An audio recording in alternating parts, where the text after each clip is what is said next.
Tcharan! Luto na yung sarsyado natin! Hi guys! Samahan nyo ako na magluto ngayon ng sarsyado. It's my first time magluto ng sarsyado. So, check natin kung maaari ba yung lulutuin ko. At eto, may nabili ako na fish sa Real Canadian Superstore. It's, ang tawag ay Fresh Whole Rainbow Trout. Chow? I don't know. Basta, $5.76 to. It's my first time din nakakain ng ganitong isda.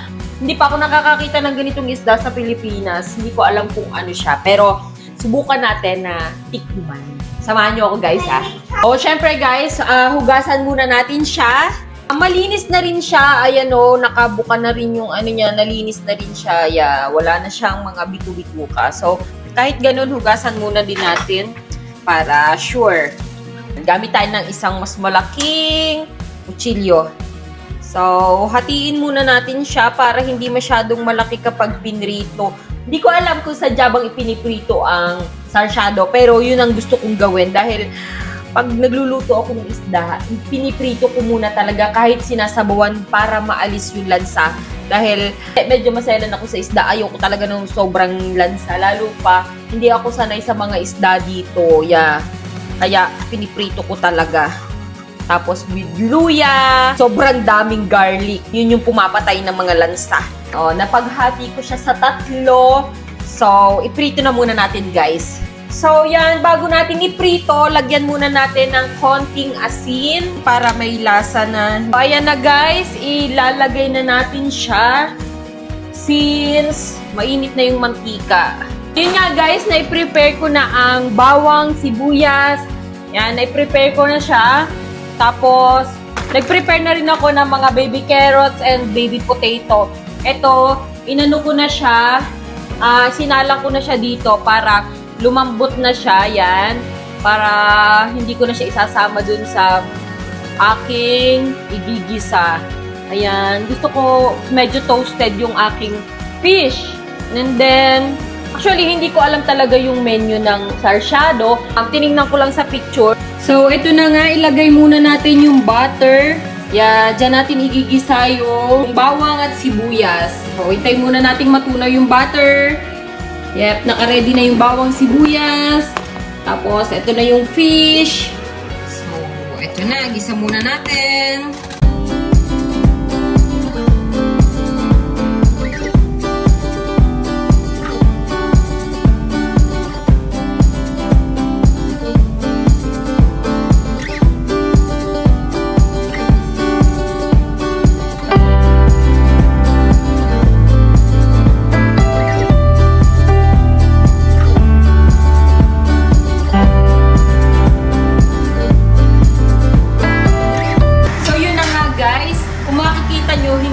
Mukhang sarsyado.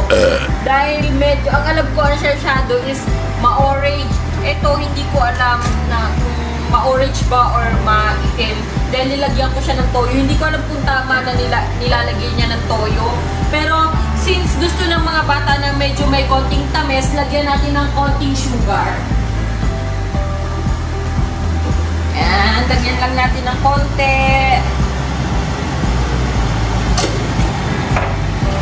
Dahil mix. Actually, luto na to, guys.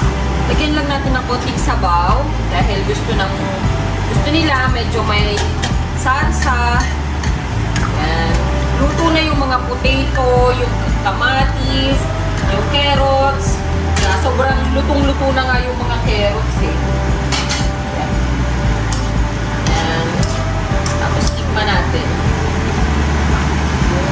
Okay.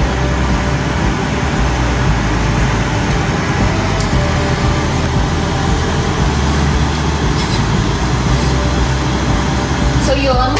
Siguro lagyan ko ng konting patis. Yan. Sa halip na asin ang ilalagay ko, patis na lang. And lagyan natin ng konting paminta. Paminta.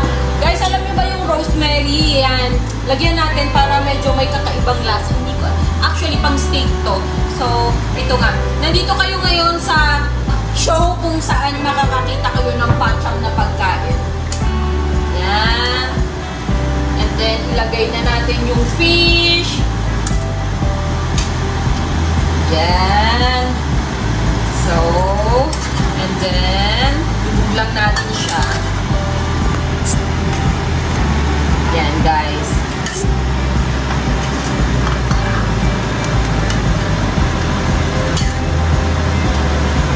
So, I think tapos na tayo, guys. Charan! Luto na yung sarsyado natin. Mamaya titignan natin kung anong lasa. Kung magugustuhan ba ng family ko. Sabahan nyo kami mamaya, guys, sa aming pagkain. Ayan na, guys. Ano kayo masasabi ng Daddy at saka ni Ryle? Approve!